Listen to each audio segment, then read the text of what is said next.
4,000 years, exactly the time required for a single rubber tire to decompose naturally in the environment. Why was this material once considered the most notorious form of waste on the planet?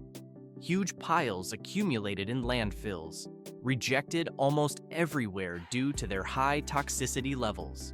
The chemical structure prevents quick degradation, leaving the rubber intact for millennia. But this is just the beginning of the transformation. Today, however, that very same waste is being actively sought after by engineers. One can notice how the industry now views these discarded piles as a valuable resource rather than a burden. At first glance, it seems like a standard disposal issue, but in reality, old tires are treated as the black gold of modern road construction. The process moves quickly from collection to deep mechanical processing.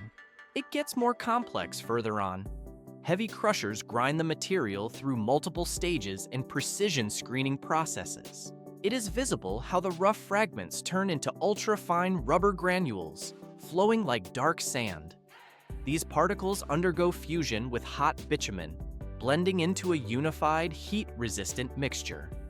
This technology unlocks an entirely new life cycle for a material once considered useless, resulting in a road surface with exceptional durability. The modified composition is now ready to serve as the foundation for modern highways. 1.5 billion tires are discarded annually, a figure so vast that storage sites resemble dark oceans stretching all the way to the horizon. One can notice how the black rubber piles up endlessly, covering acres of land. Left in the environment, tires barely break down over centuries. But this is just the beginning. They continuously release harmful chemicals into the surrounding ecosystem. Consequently, parts of the United States, Europe, and the Middle East have turned into some of the most severe pollution hotspots on the planet. At first glance, this accumulation seems like an unsolvable crisis. But in reality, this massive volume of waste has triggered an unexpected turning point. Why are old tires now sought after for infrastructure? It seems easier to simply bury them in landfills. However, rubberized asphalt, a multi-billion-dollar industry, transforms this waste into a critical resource. The process gains momentum. Just 1 kilometer of road can reuse up to 10,000 tires. It is visible how the new mixture forms a robust layer, because this addition makes the surface more durable and significantly more resistant to cracking. The modification also reduces traffic noise by around 6 decibels. Thus, the tire emerges as one of the most promising sustainable construction materials of the 21st century. Decades, exactly the duration a single discarded tire persists in the natural environment without decomposing.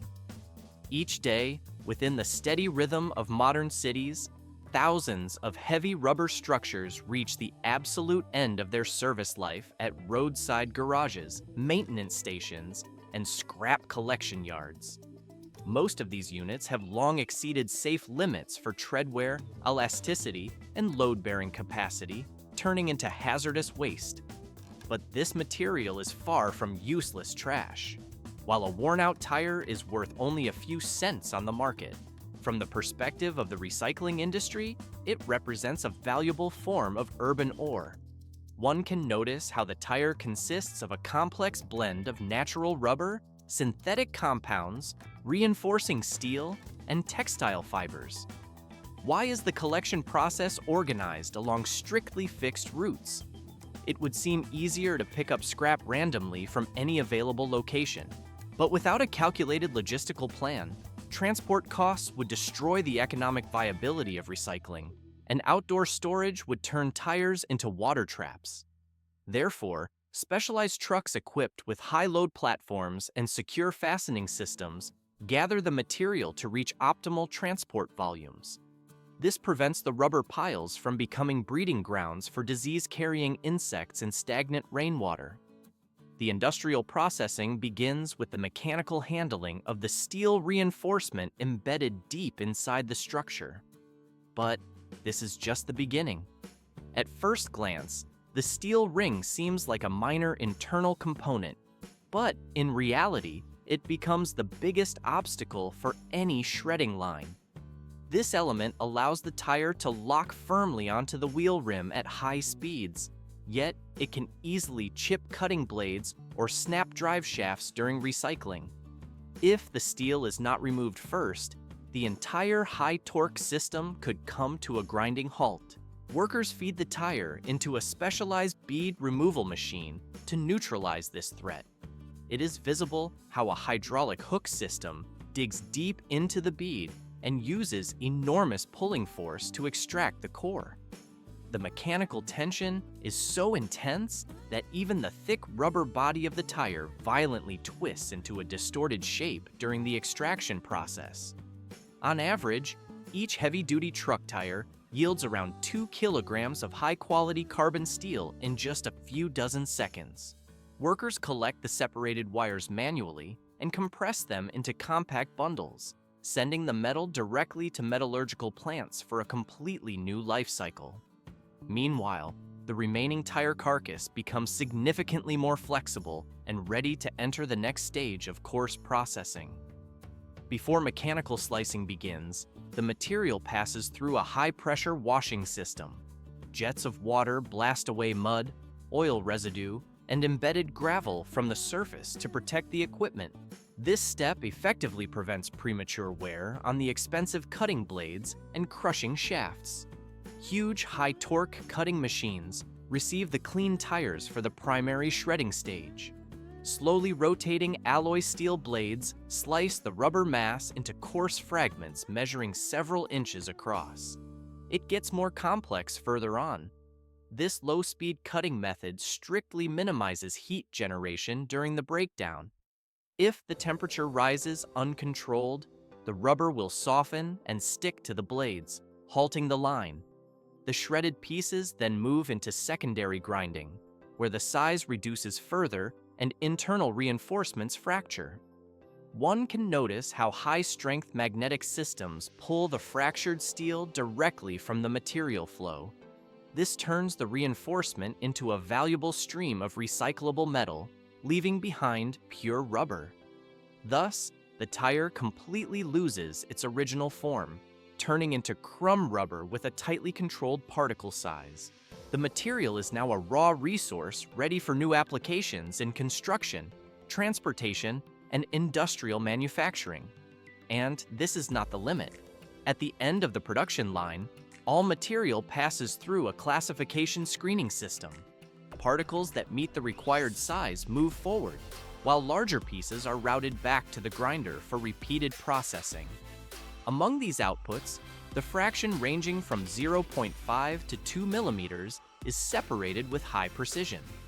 This specific size is critical for the production of rubberized asphalt, opening the way for the material's integration into road infrastructure.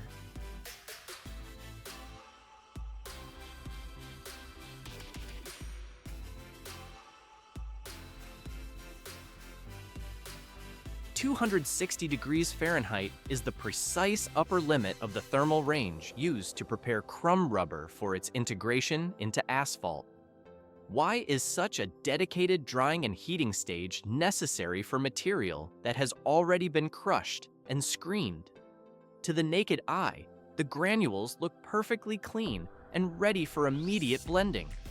But without this intensive pre-treatment, residual moisture and microscopic dust trapped within the rubber structure would catastrophically interfere with the bonding process, rendering the final pavement weak and unstable.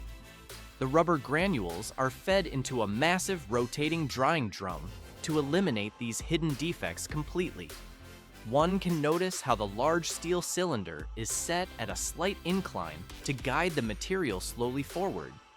The drum rotates constantly, tumbling the granules while hot air from natural gas or fuel oil burners floods the interior. As the material cascades inside the chamber, moisture is driven off, and the surface of each particle becomes dry and chemically active. Because any scorching would destroy the rubber's elasticity, modern production lines strictly control this environment with advanced sensors. Airflow regulation systems monitor every second of the process to prevent overheating. Many facilities even employ indirect heating methods to keep the rubber isolated from direct flame, thereby preserving the intricate internal polymer structure of the waste tires. It gets more complex further on. At first glance, the subsequent mixing of rubber with bitumen seems like a standard blending operation, but in reality, it is a time-critical chemical reaction where the true value of recycling is unlocked. 320 to 375 degrees Fahrenheit is the temperature the bitumen must reach in separate storage tanks. It enters the mixing chamber in a stable liquid state to ensure it flows without degradation. The dried crumb rubber follows, added in precise doses ranging from 10 to 20% of the total binder mass, depending on the specific formula. Heat-resistant paddles inside the unit begin to generate a powerful, continuous vortex. The blades force the rubber and bitumen into intense contact for a sustained period of 30 to 60 minutes. The mechanical energy ensures that every granule is fully coated and integrated. But this is just the beginning. It is visible how the mixture changes consistency as the rubber particles begin to swell. Because the rubber particles absorb the lighter oils from the bitumen, the viscosity of the binder increases significantly.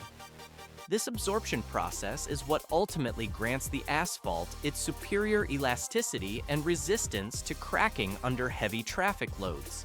Therefore, the entire process is monitored by viscosity sensors to prevent clumping, while stabilizing additives are often introduced to ensure the mixture does not separate during storage. Transition to the next level. The hot mass is discharged into specialized dump trucks with beds preheated to prevent the asphalt from sticking to the metal. The temperature at loading is strictly maintained between 270 and 300 degrees Fahrenheit to ensure the material remains workable. Each truck departs along a calculated route to the job site where the construction crew awaits. Because the mixture is self-leveling only while hot, the driver immediately raises the bed and releases the load into the hopper of the asphalt paver. Internal augers distribute the black mass evenly across the full width of the lane. The rear screed plate lays down the layer at a precisely controlled thickness between 1.5 and 3 inches. Steam rises in thin clouds as steel vibratory rollers begin their work on the fresh mat. One can observe how they provide the initial compaction and a smooth finish, while pneumatic tire rollers follow close behind to seal internal air voids. 180 degrees Fahrenheit is the critical threshold before which all this mechanical effort must be completed. If the temperature drops below this point, the binder loses its optimal bonding capability. The road surface hardens within just a few hours, completing the cycle of transformation.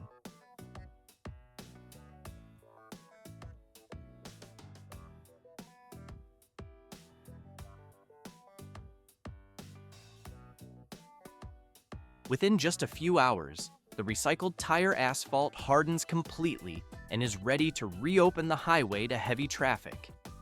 Roads that once seemed to have reached the absolute limit of their service life are given a new beginning through this technology, saving thousands of tons of raw materials and significantly reducing carbon emissions. A clear demonstration of the power of recycling dominates modern infrastructure planning. However, under the constant stress of traffic loads and environmental exposure, even rubberized asphalt gradually deteriorates, with deep cracks and surface rutting beginning to appear on the roadway.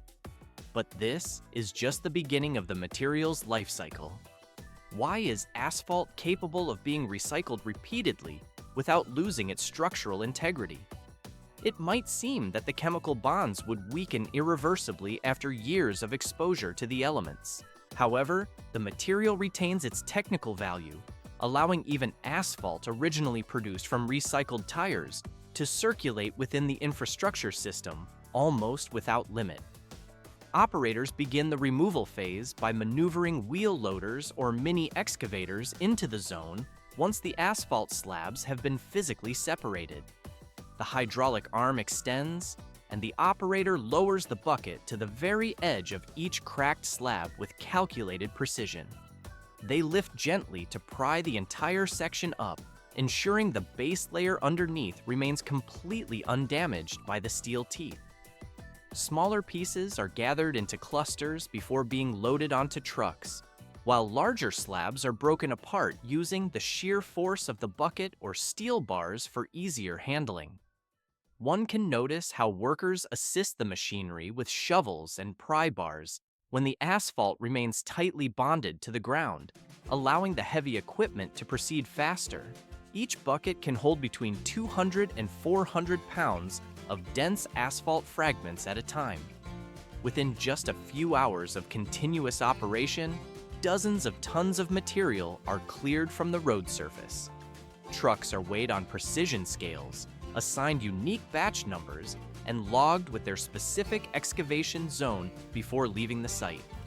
This rigorous protocol ensures full traceability of the reclaimed asphalt pavement, or RAP, for future quality control checks. At first glance, the subsequent mechanical sweeping seems like a simple cleanup task, but in reality, it determines the precision and efficiency of the entire recycling process. After the old pavement is removed and transported from the site, the material arrives at the recycling plant for a complex transformation. Here, every ton of used asphalt begins a process of separation, cleaning, and size standardization, preparing it for the next stage of mixing. Trucks unload the raw RAP into a massive feed hopper, where the material moves along a vibrating feeder. This mechanism shakes out debris, soil, scrap metal, and concrete fragments that were collected during the milling phase. It is visible how an electromagnet suspended above the line extracts large metal pieces from the stream before they can damage the machinery. The remaining material enters the impact crusher, which serves as the core of the entire processing line. Inside the reinforced crushing chamber, high-speed hammers rotate at 1,800 revolutions per minute. They continuously strike the asphalt chunks against fixed impact bars, breaking the mass apart and effectively separating the aged bitumen from the stone aggregates. It gets more complex further on. Adjustable impact wings allow operators to fine-tune the gap between the spinning rotor and the bars with millimeter precision. This control determines the output size, which typically ranges from 0.5 to 2 inches, depending on the specific regional or manufacturer mix specifications. After crushing, the material passes through a multi-deck vibrating screen for final classification. Oversized particles are recirculated back to the crusher for another round of processing, while properly sized aggregates are divided into groups: coarse RAP, fine RAP, and mineral dust fines. One can notice that some plants also include an air separator to remove light dust from the mix. This addition ensures cleaner aggregates and significantly improves binder adhesion during the subsequent remixing. In modern facilities, the entire process is automated and monitored through sensors that track vibration levels, internal temperature, and material flow speed. On average, a single plant can handle between 100 and 300 tons of RAP per hour. The system recovers up to 30 or 40% of the material for direct reuse in new asphalt mixes. Thus, the old pavement is reborn into a clean, uniform, and valuable resource, ready to enter the drying and heating phase.